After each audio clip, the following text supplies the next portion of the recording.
আজ আমরা জানবো এমন এক মেয়ের ঘটনা যার সাথে বাসর রাতে স্বামীরা কখনোই ঘনিষ্ঠ হতে পারত না। কেন তাকে ডিভোর্স দিয়ে দিত? আর জানবো আমাদের সামনে লুকিয়ে থাকা পারিবারিক জীবনের অন্ধকারময় কিছু সত্য। শহরের এক মাল্টিন্যাশনাল অফিসে সকাল 9টা নাগাদ করিডোর দিয়ে আসছে এক অপরূপ সুন্দরী নারী সিলভিয়া। কিন্তু অফিস কলিগরা তার দিকে কিছু একটা ইঙ্গিত করে হাসছে।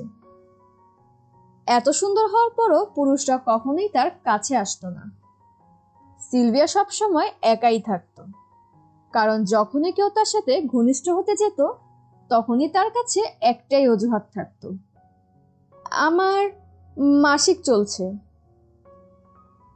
এবং এই কথায় পুরুষরা অপেক্ষা করত, কিন্তু সেই দিনটি আর কখনো আসতো না। সিলভিয়া তার বড় ভাই এবং দাদির সাথেই থাকে।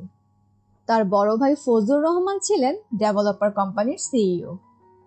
সিলভিয়ার বয়স যখন 15 তখন তাদের মা হঠাৎ হারিয়ে যায়। ঠিক তার 2 বছর পর শুরু হয় অদ্ভুত যন্ত্রণা। টানা 29 দিন ধরে লাল তরল যেত প্রতি মাসে, নদীর মতন প্রবাহিত হতো। ডক্টর, বিশেষজ্ঞ সব রিপোর্ট নরমাল। সিলভিয়া প্রতিদিন অফিসের ব্যাগে একাধিক প্যাড আর পেন্টি নিয়ে যেত, তবুও তার পোশাকে লাল দাগ লেগেই থাকতো। রাস্তার বাচ্চারা তাকে লাল সিলভিয়া, লাল সিলভিয়া বলে মজা করত। সে কষ্ট পেত, তবুও চোখের পানি লুকিয়ে রাখত। একদিন সিলভিয়ার অফিসে তাহের নামে একজন ব্রাঞ্চ ম্যানেজার হিসেবে জয়েন করেন। সুদর্শন, আধুনিক ও মার্জিত পুরুষ। যে মুহূর্তে তাহের অফিসে পা রাখে সব মেয়েগুলো হেসে একে অপরকে চিমটি দিয়ে ফিসফিসিয়ে বলে, ওয়াও, ওনাকে দেখো। তাহের এত সুন্দর যে তারা হাত নাড়িয়ে ফ্লার্টিং করতে শুরু করে এবং ভেবেছিল তাহেরও তাদের লক্ষ্য করবে, কিন্তু সে তাদের পাত্তাই দিল না। যখন সে অফিসের করিডোর দিয়ে যাচ্ছিল হঠাৎ তার চোখ পড়ল ক্যান্টিনের দিকে। সিলভিয়া একা বসে খাচ্ছে। এক দেখাতে তাহেরের হৃদয়ের স্পন্দন বেড়ে গেল। সে তার চোখ সরাতে পারল না, যদিও সে সিলভিয়ার বস ছিল। তাহের পিয়নকে জিজ্ঞাসা করলো, কে এই মেয়ে? স্যার, সিলভিয়া, কিন্তু তার থেকে দূরে থাকুন, ওর মাসিক বন্ধ হয় না, অভিশপ্ত। অন্য একজন মহিলা বলে, কোনো পুরুষ তাকে স্পর্শ করতে পারে না, সে অন্য মহিলাদের মতো না, কেউ কেউ তো তাকে ডাইনিও বলে। তাহের সব শুনে হেসে উড়িয়ে দেয়। সে সিলভিয়ার দিকে তাকিয়েই রইল। লোকে যা বলেছে তাতে তার কিছুই যায় আসে না। তাহের সিলভিয়াকে তার স্ত্রী হিসাবে পেতে চায়। তাই সে সময় নষ্ট না করে সরাসরি সিলভিয়ার ভাইয়ের অফিসে যায় বিয়ের প্রস্তাব নিয়ে। তাহের মিস্টার ফজলুর রহমানকে বলে, আমি আপনার বোনকে বিয়ে করতে চাই। কথা শুনে মিস্টার ফজলুর তো অবাক। তুমি কি জানো সিলভিয়ার সমস্যা সম্পর্কে? তাহের চুপচাপ মাথা নেড়ে বলে, আমি জানি, কিন্তু আমি পরোয়া করি না, আমি সিলভিয়াকে ভালোবেসে ফেলেছি। ঠিকঠাক 2 দিন পরেই তাহের প্রচুর সোনা গয়না, জামদানি, কাতান শাড়ি দিয়ে ব্যাগ ভরে সিলভিয়ার বাসায় দাদির কাছে পাঠিয়ে দেয়। দাদি তো অবাক। বিয়ের জন্য 3টি গরুও পাঠানো হয়েছিল। এগুলো দেখতে পুরো সোসাইটির সবাই জড়ো হয়েছিল, বিশ্বাস করতে পারছিল না। তারা ফিসফিস করে বলে, এই ছেলে কি কিছু জানে না নাকি? কিন্তু তাহের মনে করত সে পৃথিবীর সবচেয়ে ভাগ্যবান পুরুষ। ওইদিকে সিলভিয়া অবাক হয়ে যায় সবকিছু দেখে। সে অবিশ্বাসের সাথে চোখ বড় বড় করে ভাইকে জিজ্ঞেস করে, আমার আমার সমস্যা জেনেও সে আমাকে বিয়ে করতে চায় ভাইয়া? হ্যাঁ বোন, সে তোমাকে ভালোবাসে, কিন্তু এখনই তোমার গোপন সমস্যা সবকিছু তাহেরকে বইল না, বুঝছো? সিলভিয়ার দাদি সবকিছু শুনছিল আর হাসছিল। এই জীবনে প্রথমবারের মতো সিলভিয়া মানসিক শান্তি পাচ্ছিল। হয়তো তার অভিশাপ শেষ হতে যাচ্ছে। সে মৃদু হেসে ফিসফিসিয়ে বলে, উফ, হয়তো আমার কষ্ট অবশেষে শেষ হয়ে গেল। বিয়ের দিন এসে যায়। চারপাশে গান বাজনা, হাসাহাসি, খাওয়া দাওয়ায় মুখরিত, কারণ সবাই এনজয় করছে। এটিই ছিল সবচেয়ে জমকালো বিয়ে। বিয়েতে মহিলারা নাচছিল আর শিশুরা আনন্দে দৌড়াচ্ছিল। আর সিলভিয়াকে বিয়ের জামদানি শাড়িতে খুবই সুন্দর লাগছিল। তার মুখে মিষ্টি হাসি ছিল, কিন্তু মনে ভয়, কারণ সে ঘনিষ্ঠ হতে পারবে না। সে চিন্তিত ছিল যে কিভাবে তাহেরকে তার গোপন কথা বলবে। সে কি তখনও তাকে ভালোবাসবে? সন্ধ্যা নামার সাথে সাথে সিলভিয়া তার ভাই দাদির থেকে বিদায় নিয়ে তাহেরের সাথে নতুন ফ্ল্যাটে রওনা দেয়। সে অনেক খুশি।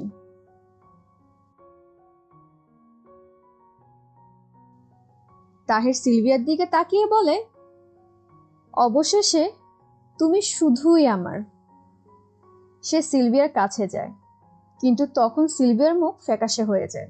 সে জানতো এই মুহূর্তটারই ভয় পাচ্ছিল সে। তাহের, আমার তোমাকে কিছু বলার আছে। তাহের হেসে তার হাত ধরে বলে, কি হলো আমার ভালোবাসা? সিলভিয়ার চোখে পানি। আমার আমার মাসিক চলছে তাহের। তাহের বলে, ঠিক আছে, আমি অপেক্ষা করব। এইভাবে 1 সপ্তাহ চলে যায়। স্বাভাবিকভাবে তাহের আবার সিলভিয়াকে স্পর্শ করতে চায়, কিন্তু সিলভিয়া সেম কথা বলতে থাকে। তাহের ধৈর্য ধরে তাকে বড় বড় গাইনোকোলজিস্টের কাছে নিয়ে যায়, আশা করে হয়তো সিলভিয়া ভালো হয়ে যাবে। কিন্তু কিছুই পরিবর্তন হয়নি। সিলভিয়া এখনো অসুস্থ। তাহের বিরক্ত হয়ে উঠে। সে বুঝতে পারছিল না কেন তার স্ত্রীর সবসময় মাসিক চলতেই থাকে। তাহের সিলভিয়াকে জিজ্ঞেস করে, তুমি কি ঠিক আছো সিলভিয়া?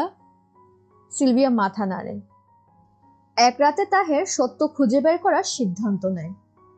সিলভিয়া ঘুমিয়ে পড়ার সাথে সাথে তাহের চুপচাপ আস্তে করে বিছানার কাঁথা তুলে দেখে বিছানা, জাজিম, তোশক লাল তরলে ভিজে চুপচুপা। ঘর ভোটকা টকটক গন্ধে ভারী হয়ে গিয়েছে। তাহের ভয়ে লাফিয়ে বিছানা থেকে পড়ে যায়। সিলভিয়া জেগে উঠে ভয়ে চোখ বড় বড় করে বলে, তাহের, প্লিজ আমাকে আমাকে বলতে দাও। আল্লাহ, এটা কি হলো? তাহের চিৎকার করতে থাকে, তুমি তুমি কোনো সাধারণ নারী না, তুমি একটা ডাইনি। তুমি আমাকে মিথ্যা বলেছ। আমি আমি একটা ডাইনিকে বিয়ে করলাম। তাহেরের কথাগুলো ছুরির মতো বিচ্ছিল সিলভিয়ার।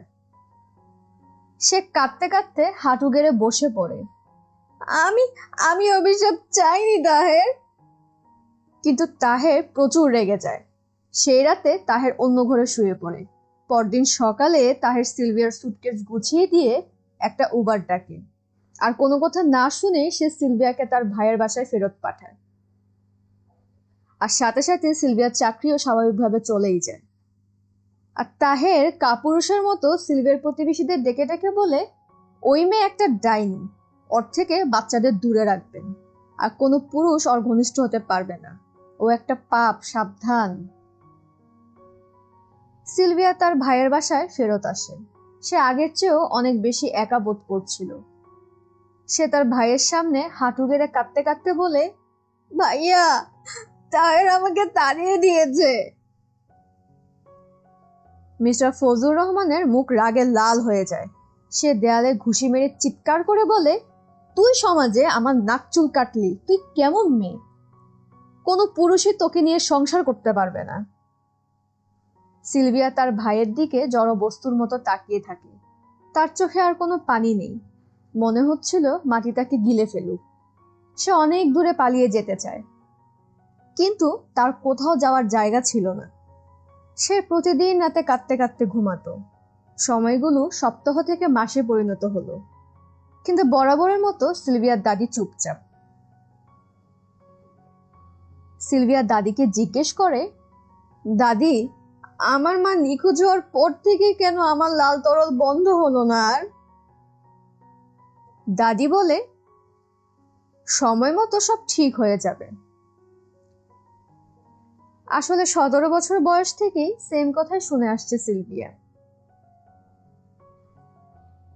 ওইদিকে সিলভিয়ার বড় ভাই তার থেকে মুক্তি চাচ্ছিল, তাই সে তার অফিসের এক পিয়নের সাথে সিলভিয়ার মতো এত শিক্ষিত একটা মেয়ে বিয়ের চিন্তা করে, কারণ পিয়নের টাকা শিক্ষা কোনোটাই ছিল না, মানে সে এক্স তাহেরের মতো ছিল না। আর সিলভিয়ার গোপন সমস্যা সম্পর্কেও কিছুই জানতো না। তাই একদিন ফজলুর ওই পিয়নকে, যার নাম রানা, তাকে নিজের কেবিনে ডাকে। কেমন আছো রানা? রানা খুব সম্মানের সাথে সালাম দেয়, দিয়ে বলে, আসসালামু আলাইকুম। আলহামদুলিল্লাহ, ভালো আছি স্যার।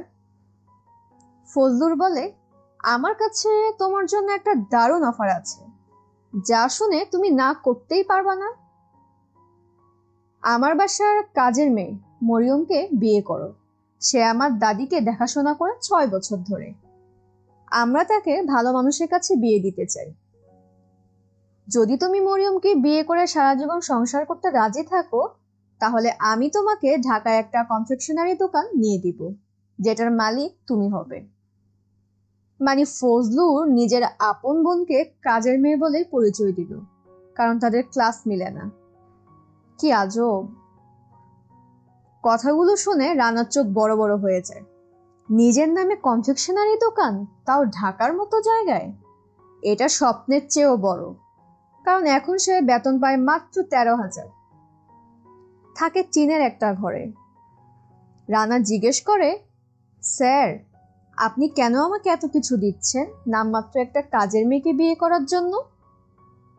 সিলভিয়ার ভাইয়ের মুখ কালো হয়ে যায়, তাও সে হাসি মুখে বলে, আমার মনে হয়েছে তুমি উপযুক্ত, আর যাতে বিয়ের পর তোমরা ভালোভাবে সংসার করতে পারো তাই আমি সাহায্য করছি। কারণ মরিয়মকে নিজের বোনের মতোই ভালোবাসি। আমার একমাত্র ছোট বোনটা তো কানাডায় থাকে, কাছে পাই না ওকে। রানা বলে, ঠিক আছে স্যার, আমি মরিয়মকে বিয়ে করব। কথা শুনে মিস্টার ফজলুর খুব খুশি। ওই দিনই সে তাড়াহুড়া করে রানাকে নিয়ে গিয়ে একটা বড় কনফেকশনারি দোকান তার নামে করে দেয়। ওই দিন বাসায় ফিরে ফজলুর সিলভিয়া এবং দাদিকে সবকিছু বলে, কিভাবে কি বলে বিয়ে ঠিক করেছে। সিলভিয়া তখন কান্না করতে করতে বলে, ভাইয়া, ভাইয়া, তুমি আমাকে বোন বলে পরিচয় দিতে লজ্জা পাও? তুমি যৌতুক দিয়ে এত বড় বড় মিথ্যা বলে আমাকে বিয়ে দিচ্ছ। আজকে আমার মা থাকলে তোমরা এমন করতে পারতে না। তখনই দাদি বলে, তোর মার জন্যই তোর কপাল খারাপ। কথাটা শুনে সিলভিয়া চুপ হয়ে যায়। ওই দিন সারা রাত একা রুমে ফুপিয়ে ফুপিয়ে কান্না করে আর একা একা কথা বলতে থাকে নিজের সাথেই। সে কিছুই বুঝতে পারে না কেন এমন হচ্ছে তার সাথে, আর দাদি কেন এই কথাটা বলল ভাবতে থাকে। 1 সপ্তাহ পর বিয়ের দিন চলে আসে। খুব গোপনে বাসায় কাজে ডেকে এনে বিয়ে দেওয়া হয় রানা এবং মরিয়মের, মানে সিলভিয়ার। রানা বিয়ের দিন হাত ধরে বলে, আমি তোমাকে সব সময় ভালোবাসবো। এই কথাটা শুনে সিলভিয়া না চাইতেও হাসলো, কারণ সে জানতো তারা রানাকে মিথ্যা বলে ঠকাচ্ছে। রানাও তাকে তাড়িয়ে দেবে, সবার মতন অভিশপ্তই বলবে। অনেক অনেক কোয়েশ্চেন মনে নিয়ে সে রানার সাথে তার বাসায় আসে, কারণ সে আর নিজের ফ্যামিলিকে লজ্জায় ফেলতে চায় না। কারণ সিলভিয়া জানে তার সত্যি আজকে ওর কালকে সামনে আসবেই। তাদের বাসর রাতে সিলভিয়া আগেভাগেই রানাকে বলে, আমার মাসিক চলছে। রানা হেসে বলে, তো কি হয়েছে, আমি অপেক্ষা করব। সিলভিয়া একটু শান্তি পায় এবার, হয়তো সবকিছু ভিন্ন হবে। এইভাবে 2 সপ্তাহ শেষ হয়ে যায়। রানা বিরক্ত হতে থাকে, কারণ সে অনেকবার সিলভিয়ার সাথে থাকতে চেয়েছিল, কিন্তু Sylvia every time same excuse দিচ্ছিল। রানা নিজেই নিজেকে ছোট মনে করতে শুরু করে, হয়তো তার পুরুষত্বে কোনো কমতি আছে, তাই মরিয়ম বারবার এই কথা বলে তাকে ইগনোর করতেছে। রানা চিন্তা করে, যদি আমি স্বামী হিসাবে দায়িত্ব পালন করতে নাই পারি তাহলে বিবাহিত হওয়ার কি দরকার। তাও সে ধৈর্য ধরে, কিন্তু একসময় রানার ধৈর্য শেষ হয়ে আসে। রানা হতাশায় একা একা মন খারাপ করে বসে থাকতো, সিলভিয়ার সাথে কথাও বলতো না। একদিন রাতে রানা ঘুম থেকে উঠে দেখে সিলভিয়া কাঁপছে আর কিছু পরিষ্কার করার চেষ্টা করছে। সে ঘুমের চোখে তাকিয়ে যা দেখলো তার আত্মা কেঁপে উঠল। সব দিকে লাল তরল তাদের বিছানা থেকে বেয়ে নিচের দিকে পড়ছিল, ঘন আর একটা টক ভ্যাপসা গন্ধ রুমের বাতাসে। রানা ভয়ে চিৎকার করে বলে, এগুলো কি, এগুলো কি? সিলভিয়া কান্না চোখে তোতলাতে তোতলাতে বলে, আমি আমি দুঃখিত রানা, আমি কন্ট্রোল করতে পারছি না। রানা ভয়ে পিছনে সরে যায়। এটা স্বাভাবিক না, তুমি মানুষ না মরিয়ম। এখন বুঝতে পারছি ফজলুর স্যার কেন তোমাকে বিয়ে করার জন্য আমাকে লোভ দেখাইছিল। তখন সিলভিয়া রানাকে কান্না করতে করতে সব সত্যি বলে। আমার নাম সিলভিয়া, আমি তোমার মালিকের আপন ছোট বোন। মিথ্যা বলে তোমার সাথে বিয়ে দিয়েছে। আমি অনেকবার মানা করেছি, কিন্তু বিশ্বাস করো, আমি আমি অভিশপ্ত না। আমি জানি না কোন পাপের শাস্তি পাচ্ছি আমি। আমাকে ছেড়ে যেও না রানা, প্লিজ ছেড়ে যেও না। হাঁটু গেড়ে বসে সিলভিয়া রানার সামনে বিলাপ করছিল। রানা কিছু না বলে মাঝরাতে বাসা থেকে বের হয়ে যায়। সিলভিয়া একা মাটিতে পড়ে দাবড়াচ্ছিল আর কাঁদছিল। পরদিন সকালেও রানা ফিরে আসে না। আর এদিকে সিলভিয়ার সমস্যাও আরো বেড়ে যায়। এখন শুধু 29 দিন না, পুরা মাস রাত দিন অনবরত লাল তরল ঝরতেই থাকে। সিলভিয়া প্রচন্ড পেট ব্যথায় মাটিতে বসে পড়ে, যেন কেউ সুই দিয়ে পেটের ভিতর খোঁচাচ্ছিল। 5 মিনিটের মধ্যে সিলভিয়ার কাপড় লাল তরলে ভিজে যায়। সে বসে থাকতে পারছিল না, শরীর ভারী লাগছিল, তার পা ব্যথা করছিল। অতিরিক্ত লাল তরলের ফলে শরীর দুর্বল হয়ে পড়ে। সে আর সহ্য করতে পারছিল না এই কষ্ট। ঠিক ওই সময়ে হঠাৎ রানা রুমে আসে। সিলভিয়ার এই অবস্থা দেখে তাকে কোলে করে নিয়ে গ্রামের দিকে রওনা দেয়। সিলভিয়া তখন প্রায় অচেতন। রাস্তায় আস্তে আস্তে সিলভিয়ার জ্ঞান ফিরলে কাপা গলায় বলে, রানা, রানা, তুমি এসেছো? আমাকে আমাকে বাঁচাও। আমরা কোথায় যাচ্ছি রানা? রাত হয়ে গিয়েছিল অনেক। রানা অসুস্থ সিলভিয়াকে নিয়ে জঙ্গলের কাছে একটা মাটির ঘরে যায়, যেখানে অল্প অল্প আলো জ্বলছিল। ঘরে ঢুকে দেখে এক সাদা চুলের বৃদ্ধ হুজুর। সে হাতের ইশারায় তাদের বসতে বলে। পাশে খুঁড়িতে আগুন জ্বলছিল। বৃদ্ধ বলে, রানা আমাকে সব বলেছে মেয়ে। সিলভিয়া কান্না করতে করতে বলে, আমাকে আমাকে সাহায্য করুন হুজুর, কোনো চিকিৎসাই কাজে আসে না। আমিও আমিও তো বাকি মেয়েদের মতো স্বাভাবিক জীবন চাই, আমিও সন্তানদের মা হতে চাই, কিন্তু এই পাপ আমার জীবন শেষ করে দিচ্ছে। তখন বৃদ্ধ মাথা নেড়ে বলে, তোমাকে ঢাকায় তোমার দাদির কাছে যেতে হবে, ওইখানেই সব সমস্যা। আমার দাদি দাদি কি করেছে বলুন হুজুর? সিলভিয়ার চোখে মুখে আতঙ্ক। রানা শক্ত করে সিলভিয়ার হাত ধরে। এই পুরো সময়টা রানাই সিলভিয়ার পাশে ছিল। তখন হুজুর সিলভিয়াকে একটা সোনালী রঙের তাবিজ হাতে দিয়ে বলে, এটা নাও, তোমার দাদির কাছে গিয়ে সমস্যার সমাধান হবে। সিলভিয়া বলে, এটা আমাকে কিভাবে সাহায্য করবে? হুজুর তখন গম্ভীর মুখে বলে, তোমার লাল তরল স্বাভাবিক না, এটা আধ্যাত্মিক। অনেক বছর আগেই কেউ তোমাকে কালো জাদু করেছিল। এই কথা শুনে সিলভিয়ার শরীর কেঁপে ওঠে। হুজুর আরো বলেন, তোমার দাদি তোমার মাকে কালো জাদু করে পাগল বানিয়ে তোমার বাবা থেকে দূরে নিয়ে মেরে ফেলেছিল। এজন্যই সে হঠাৎ হারিয়ে যায়। আর তোমার বাবা এটা সহ্য করতে না পেরে কিছু বছর পর মারা যায়, কিন্তু নিজের মাকে কিছুই বলে নাই। আর তখনই ছেলে হারানোর শোকে তোমার দাদি এক মৃত মহিলার জরায়ু ব্যবহার করে তোমার উপর জাদু করে প্রতিশোধ নেওয়ার জন্য। তোমার লাল তরল কখনোই থামতো না। সে তোমার গর্ভ নিয়ন্ত্রণ করে যেত, যাতে তুমি মা হতে না পারো। আর তোমার বড় ভাই সব জানে, কিন্তু সম্পদের লোভে চুপ থাকতো, কারণ সব সম্পদ তোমার দাদির নামে। নিজের ভাই দাদির নামে এগুলো শুনে সিলভিয়া পাথর হয়ে যায়। তার চোখে আর কোনো পানি নেই। পরদিন সকাল। বৃদ্ধ বলে, যাই ঘটুক এই তাবিজ কোনোভাবে গলা থেকে খুলবে না, এটা তোমাকে রক্ষা করবে। সিলভিয়া এবং রানা ঢাকার দিকে রওনা দেয়। আজকে সিলভিয়া সত্যের মুখোমুখি হবে, যতই কঠিন হোক না কেন। রাস্তা যত এগুচ্ছিল গলার সোনালি তাবিজ আরো ভারী লাগছিল সিলভিয়ার। ঢাকার ফ্ল্যাটে গিয়ে সিলভিয়া দেখে দাদি বাদাম ছিলছে ড্রয়িং রুমে বসে, আর ভাই সোফায় বসে পেপার পড়ছে। সিলভিয়া এবং রানাকে এত সকালে হঠাৎ দেখে তারা দুজনেই হকচকিয়ে যায়। দাদি বলে, এত সকালে তোমরা এখানে কেন? নাকি তোমাকে আবার বের করে দিছে? আমি সত্যটা জানতে এসেছি দাদি, সিলভিয়া প্রচন্ড রাগে সুরে বলে। তার গলার সোনালি তাবিজ দেখে দাদি টিটকানি করে বলে, ও এখন আবার ডাইনি বিদ্যা চর্চাও শুরু করেছো নাকি তুমি? রানা পাশে সব চুপচাপ শুনছিল।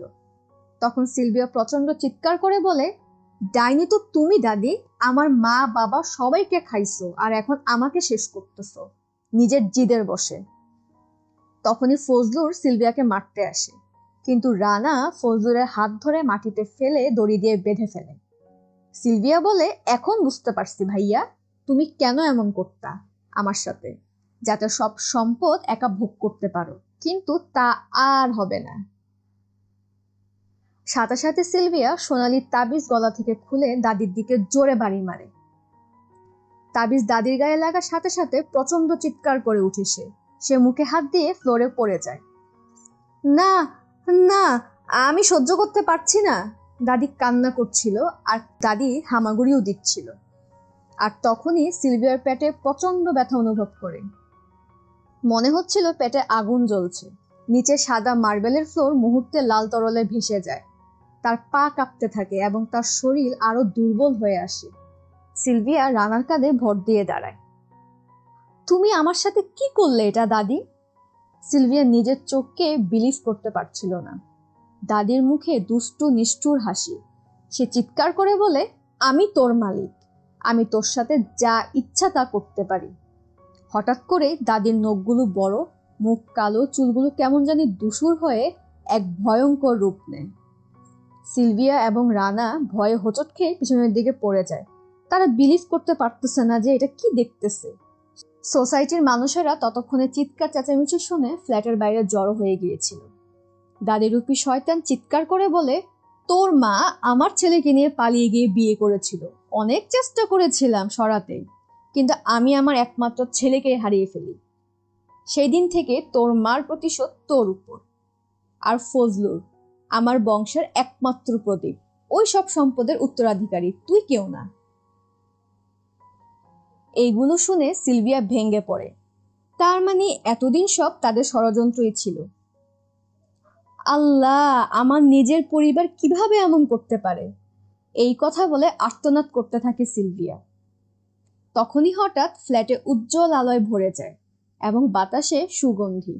সেই বৃদ্ধ হুজুরটা সামনে, তার সাদা চুল রূপার মতো জ্বলজ্বল করছে এবং তার চোখ সকালের সূর্যের মতো উজ্জ্বল।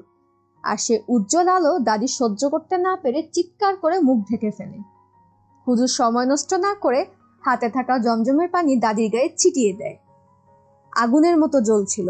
দাদি মাটিতে পড়ে যায়, গড়াগড়ি দিতে লাগলো এবং চিৎকার করতে লাগলো। তার শরীর কাঁপতে লাগলো এবং ধোঁয়া বের হচ্ছিল দাদির শরীর থেকে। সে চিৎকার করে বলে, আমি স্বীকার করছি, আমি কালো জাদু করে আমার ছেলের বউকে আর এখন আমার নাতনিকে মেরে ফেলতে চেয়েছিলাম। এইটা বলে আস্তে আস্তে দাদি আগুনে জ্বলে অদৃশ্য হয়ে যেতে থাকে।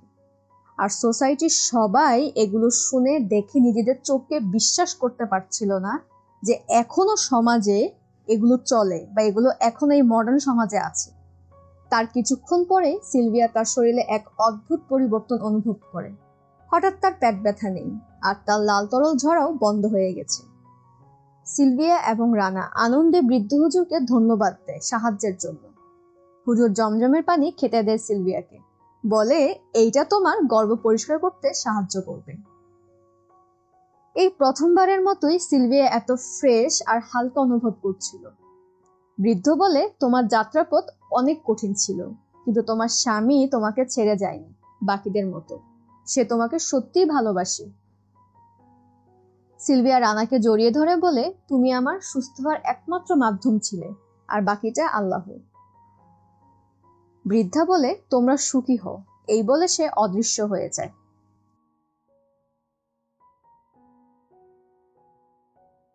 বছরখানেক পর সিলভিয়া এবং রানা একটি সন্তান নিয়ে খুব সুখী পরিবার। সিলভিয়া আবার গর্ভবতী। এখন আর কেউই সিলভিয়াকে দেখে ফিসফিস করে না, সবাই তাকে ভালোবাসে। আর তার বড় ভাই লজ্জা সব ছেড়ে অনেক আগে আমেরিকা চলে গিয়েছিল। এই গল্পে আমরা জানতে পারলাম আমাদের সমাজে এবং আমাদের আশেপাশে এখনো এমন অনেক ঘটনা আছে যা সত্যি আমাদের সামনে ঘটছে, বাট আমরা অ্যাকচুয়াল রিজনটা জানতে পারতেছি না। সো আমি আশা করি আপনাদের ভালো লাগছে গল্পটা। যদি ভালো লেগে থাকে তাহলে প্লিজ একটা লাইক দিতে পারেন, আর চাইলে চ্যানেলটা সাবস্ক্রাইব করতে পারেন যদি ভালো লাগে, আদারওয়াইজ দরকার নাই, ঠিক আছে? সো আজকের মতন আমি যাচ্ছি, আমি নেক্সট অন্য কোনো একটা গল্প নিয়ে আসবো। তো ভালো থাকেন। Thank you, bye bye, tata.